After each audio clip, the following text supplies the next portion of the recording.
1943. Europe was ablaze under the boot of a powerful regime. But above its fields and cities, another, equally brutal battle was unfolding, a battle in the skies. And it was here, amidst the clouds, that a story of incredible paradox began. A story of how laughter turned into horror, how arrogance met relentless reality. They mocked American tanks, called them tin boxes, sewing machines, barbecue firelighters. Officers, sitting in their armored monsters like the Tiger and Panther, looked with disdain at the silhouettes of Shermans, which seemed molded from paper and foil compared to their steel behemoths. And, initially, they had every reason for such overconfidence. But that was before they met the Sherman Firefly.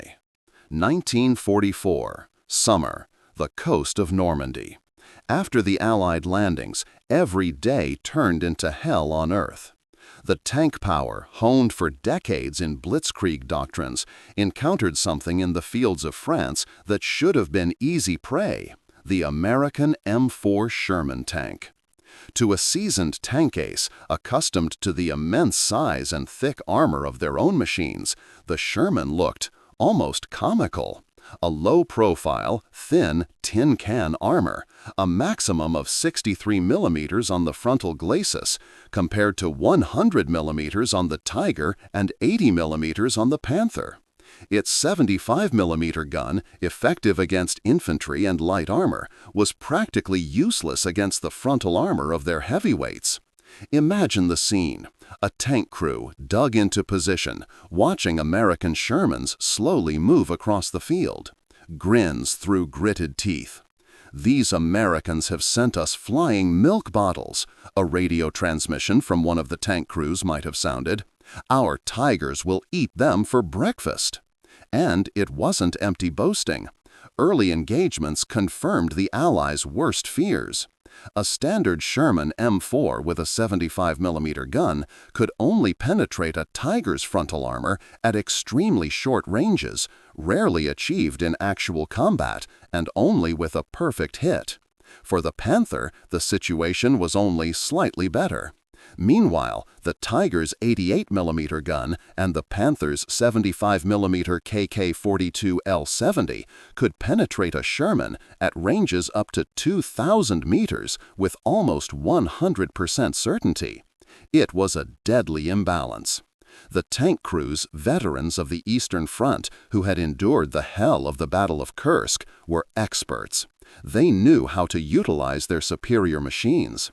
They could destroy 2, 3, or even 4 Shermans before they even got within effective firing range. And every Sherman hit often burst into flames like a torch, due to ammunition storage in vulnerable locations and the use of a gasoline engine.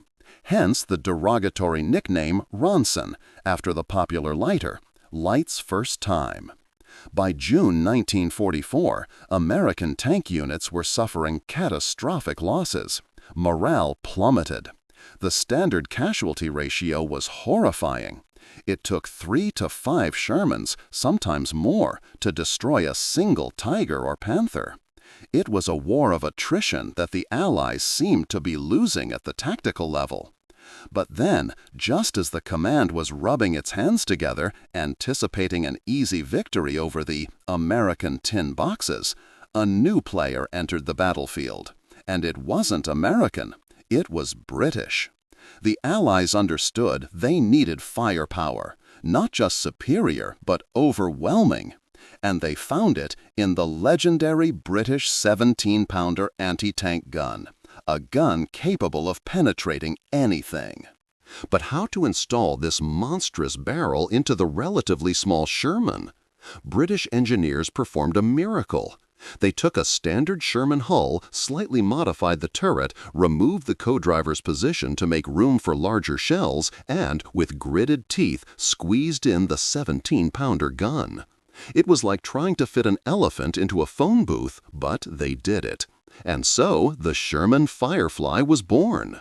Outwardly, it was still a Sherman, the same tin box that their adversaries so despised. But now this tin box had a punch. The 17-pounder L-55 gun fired armor-piercing discarding sabot rounds at such an initial velocity, over 1,200 meters per second, that they could penetrate the frontal armor of Tigers and Panthers at ranges a standard Sherman could only dream of. This wasn't just an upgrade, it was a transformation. From a laughingstock to a hunter. The Firefly could penetrate a Tiger's 100mm armor at distances over 1,000 meters. The Panther posed no greater threat to it. This was unthinkable for the adversaries, who were accustomed to their heavy tanks being almost invulnerable from the front. The first Fireflies appeared in the fields of Normandy in late June 1944. There weren't many of them. Only about 300 vehicles were ready for the D-Day landings, with several hundred more entering service by autumn. But even this limited number became a nightmare for the opposing forces. The command was confident they were dealing with the same old Shermans, but very soon their arrogance turned to shock and horror. The name Firefly was not yet widely known, but its appearance was a harbinger of total catastrophe. This was the paradox. Outwardly, the same tin box, but inside, a deadly heart. Created by British genius and integrated into American mass production. And it was this fusion, British firepower and American industrial might, that changed everything. They laughed at American tanks until the Sherman Firefly appeared. And then the Tigers began to burn. One by one. The laughter of the opposing forces quickly faded. By July 1944, reports from the front were becoming increasingly alarming. The renowned tank ace Michael Whitman, who had destroyed an entire column of British armor near Villers-Bocage, suddenly found that his celebrated Tiger was no longer an impregnable fortress. He himself became a casualty, presumably from the fire of a Firefly. The paradox deepened. How could a machine they had so ridiculed now destroy them? But the Firefly was only part of a much larger picture. The adversaries' underestimation of American tanks stemmed not only from their firepower or armor, but from the very philosophy of their creation. The regime, with its limited resources and complex production, aimed for quality, creating engineering masterpieces like the Tiger and Panther. Each such tank was a work of art, requiring thousands of man-hours, rare metals, and incredible assembly precision. The result? Machines that surpassed any opponent on paper. Americans, however, thought differently. Their goal was quantity. The opposing tanks were designed to win duels. American tanks were designed to win the war. And it was a war that the regime, with its limited resources, was already losing. While engineers painstakingly improved every component of the Tiger II, the King Tiger, which required up to 300,000 man-hours to produce a single vehicle, American factories churned out Shermans at an astonishing rate.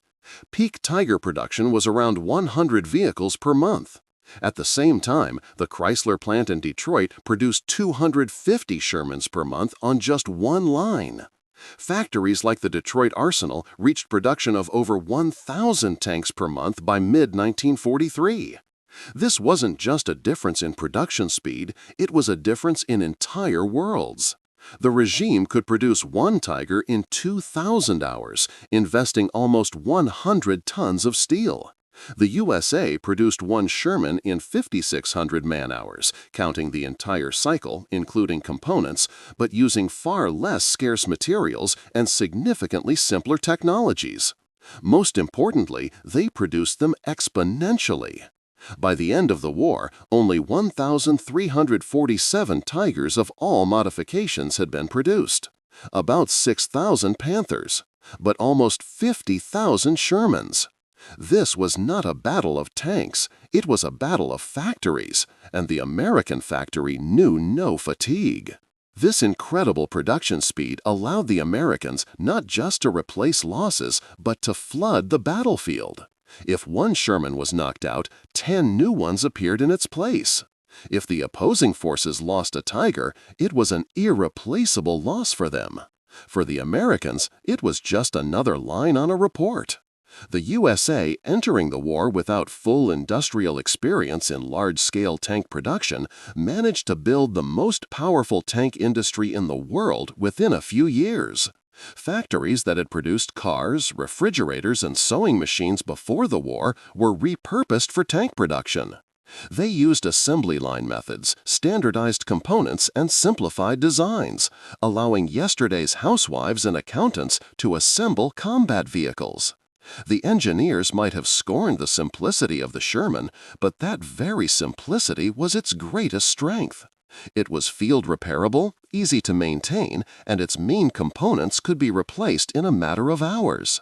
Meanwhile, an opposing Tiger or Panther that broke down in battle often became a stationary target due to the complexity of repairs and the lack of spare parts. Example: replacing a Sherman engine took less than 3 hours for a trained crew using standard equipment.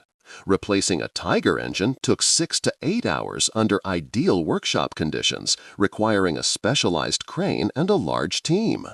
This wasn't just a tank, it was a logistical nightmare for the opposing forces. This logistical avalanche concerned not only tanks, but everything that supported them. Fuel, ammunition, spare parts, food. American troops lacked nothing. While the opposing forces suffered from fuel shortages trying to make ends meet, American tank divisions literally swam in fuel. The soldiers who saw American supply columns were horrified. "They carry everything with them," one captured officer testified. "We lacked boots, and they had entire trains loaded with food, cigarettes, tools. This wasn't an army, it was a civilization on wheels." In one skirmish in the Ardennes in the winter of 1944, paratroopers who broke through to an American depot were amazed not by the quantity of weaponry, but by the food. Tens of thousands of cans of stew, chocolate, coffee. They hadn't seen such abundance since pre-war peacetime. It was a real culture shock, more demoralizing than any artillery barrage. Logistics beyond comprehension, that's what the American war machine was. While the opposing forces faced shortages of everything from bearings to rubber, American industry provided the front with everything needed. By 1944, the USA was producing up to 70,000 trucks per month. The opposing forces, about 7,000. Their units often moved by horse-drawn transport, while American troops were fully motorized. The difference was so colossal that their soldiers felt like they were fighting in the previous century. A striking fact: during the Ardennes offensive, the largest counter-offensive on the Western Front, the WWII, Tiger II, King Tiger tanks, the best of the best, were forced to abandon their positions not due to enemy fire, but due to lack of fuel. 70-ton monsters stuck in the snow, abandoned by their crews. That was the ultimate humiliation. At the same time, American Shermans moved forward unimpeded, supported by an endless stream of fuel delivered through thousands of kilometers of pipelines built in a matter of weeks right across the fields of Europe. This wasn't tactics, this was the magic of logistics. This overwhelming industrial might transformed the Sherman from a tin can into something else. It became a symbol not of the quality of a single tank, but of the inexhaustible torrent of steel and fire that America could unleash upon its adversary. The Firefly, with its 17-pounder gun, became the spearhead of this torrent, a tool that could pierce the strongest enemy armor, and its appearance on the battlefield was a shock. But the real horror was that behind every Firefly stood thousands of ordinary Shermans, millions of gallons of fuel, and tons of ammunition, produced at such a rate that the opposing forces simply could not compete. This was not just a victory in battle, it was a victory of industry over individual genius, a victory of scale over limited superiority, and it changed the rules of war forever. In mid-1944, generals began receiving reports that simply defied comprehension. Shermans were no longer easy prey. They had become dangerous, especially those with the long barrel.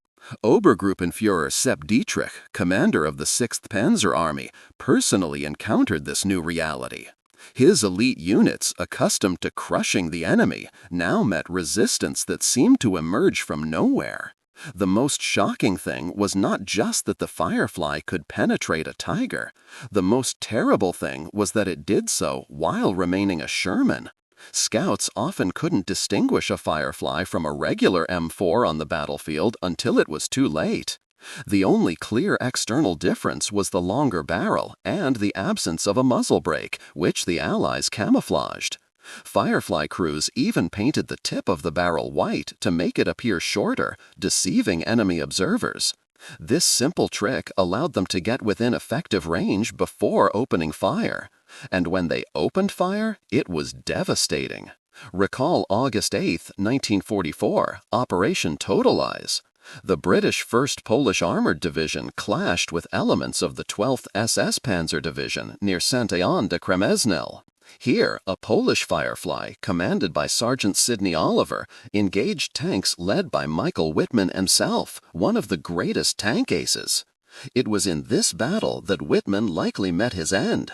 His Tiger was destroyed by one of the Fireflies. The exact details are still debated by historians, but one thing is clear: the machine they had ridiculed sent a legend to his doom. It was more than just a shell, it was a sentence.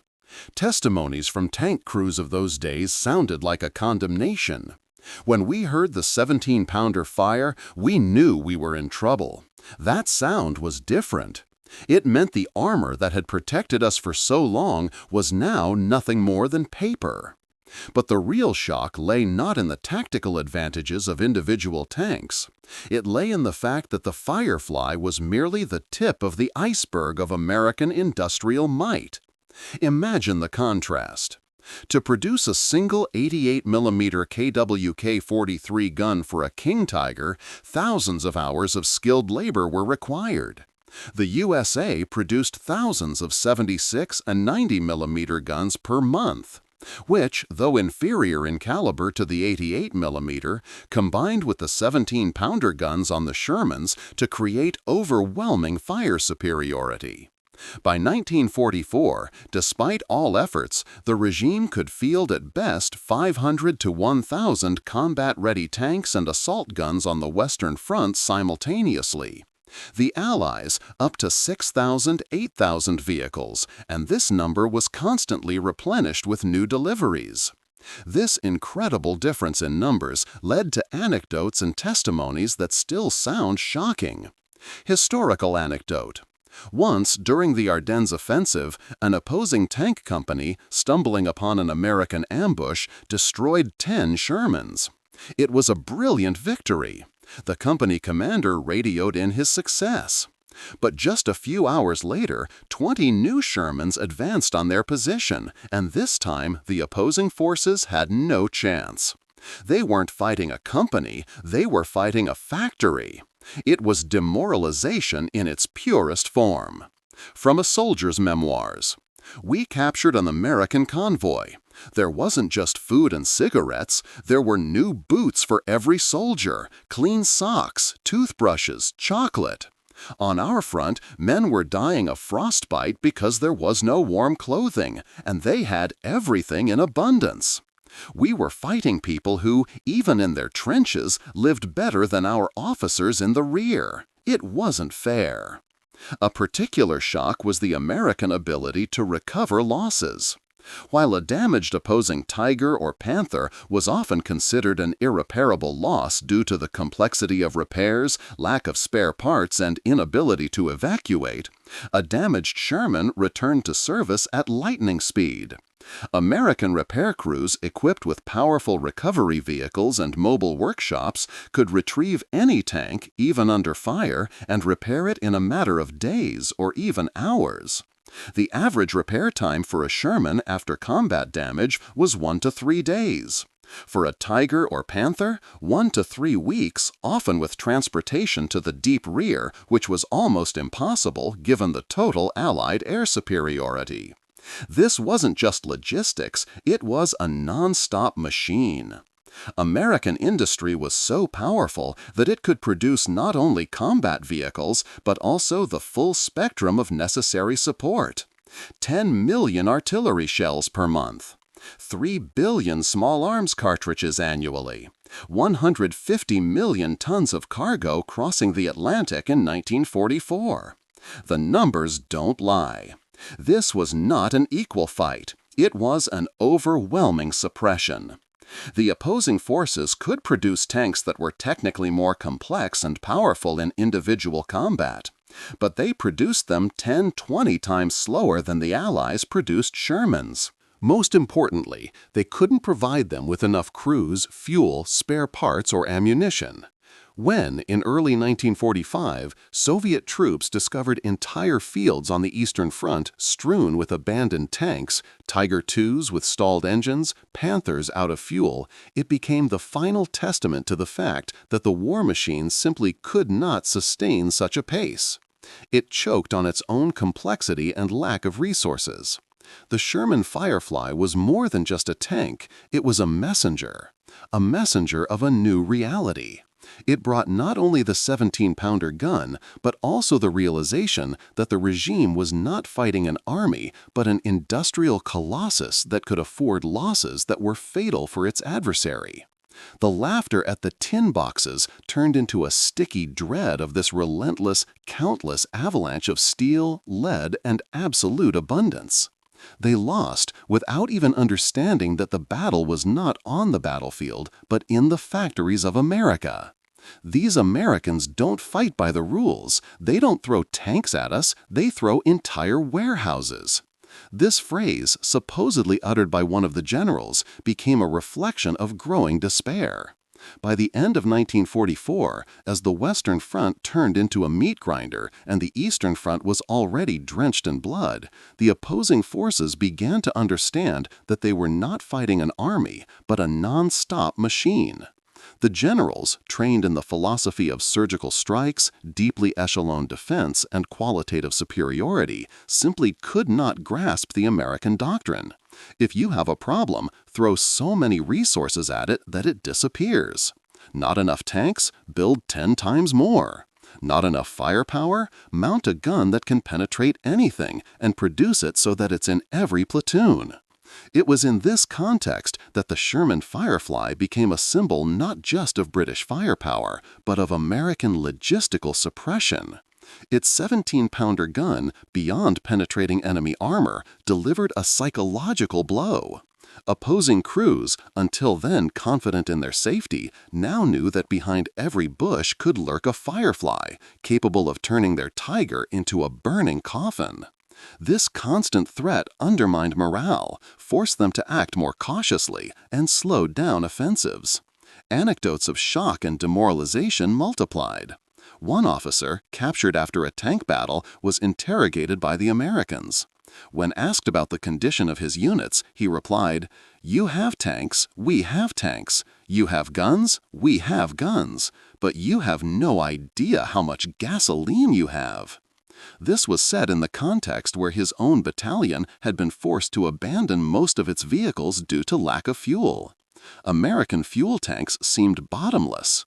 Another testimony, intercepted by the Allies, opposing soldiers under constant artillery bombardment, complained that the Americans could afford to expend shells as if they had as much as sand in the desert. And this was true. American artillery batteries could maintain continuous fire for hours, literally grinding down enemy positions. The regime could not afford such luxury. The numbers speak for themselves regarding the scale of superiority. Steel production, USA, 80 million tons per year. The regime, 20 million tons per year. Oil extraction, USA, 220 million tons per year. The regime, including captured territories, about 6 million tons per year. Truck production, USA, 2.4 million units during the war. The regime, 0.3 million units. These figures are not just dry statistics. They scream one truth. American industry operated at a speed no one else in the world could match. Every ton of coal, every barrel of oil, every ton of steel produced in the USA was turned into weapons, transport, and supplies. And this flow was inexhaustible. This overwhelming power created something called logistical terror. The opposing forces, especially those on the offensive, constantly faced the reality that their attacks ran into an insurmountable wall of reinforcements and supplies. Example: during the Ardennes offensive, the opposing forces, desperately in need of fuel, attacked American fuel convoys. They captured thousands of gallons of gasoline, which was like hitting the jackpot for them. But at the same time, literally a few kilometers away, American engineers laid a field pipeline over 100 kilometers long within 72 hours, which began pumping fuel directly to the front, nullifying any losses. This was a shock to the commanders. Their best plans were shattered by the enemy's inexhaustible flow of resources. When a Firefly knocked out another Tiger, it was more than just the destruction of a machine. It was a demonstration that the elite enemy equipment, their symbol of superiority, was now vulnerable. And for every Tiger knocked out, the Americans could field 10 Shermans, each of which perhaps carried that very 17-pounder gun. Testimonies from that time are full of despair. The opposing soldiers, who once considered themselves part of an invincible machine, now felt like grains of sand being swept away by a tsunami. Despair permeated all levels of society. Joseph Goebbels, the propaganda minister, noted bitterly in his diaries, "The Americans fight not only with guns and bombs, but with comfort. Their soldiers are shod, clothed, and fed. Ours often are starving and freezing. This undermines morale more than any defeat on the battlefield." At the end of the war, when the generals were captured, they often expressed genuine surprise at the American level of production. They saw tanks that seemed primitive to them, but these primitive tanks ultimately crushed their high-tech but numerically inferior machines. The final words of General Adolf Galland, the legendary Luftwaffe ace, spoken after the war, summarize it. "We made a monstrous mistake in 1943. We saw this big, heavy P-47 Thunderbolt fighter, and we laughed. We said, the Americans don't understand air combat. They built a bomber and called it a fighter. But it was we who didn't understand. The Americans weren't trying to build a European fighter. They built an American one, designed around production, firepower, and survivability. They understood that in a war of attrition, the plane that could take a beating and deliver a devastating blow would win. They were right. The same could be said for the Sherman. The Firefly didn't just defeat the Tiger. It defeated a philosophy. It showed that in modern warfare, mass production, logistical superiority, and the ability to adapt to changing battle conditions are more important than individual wonder weapons. The USA won the war not only because of the bravery of its soldiers, but because of the unprecedented efficiency of its factories. When the last shots fell silent in 1945, thousands of Shermans, many of them Fireflies, stood in the fields of Europe. And in each of them lay not only a steel heart, but the full might of American industry. The regime, a nation that had been so proud of its engineering genius, was defeated by a country that was proud of its ability to make anything in any quantity in the shortest possible time. The laughter at the tin boxes was forgotten. Its place was taken by the bitter taste of defeat and the understanding that they had not fought against an army. They had fought against all of America and lost unconditionally.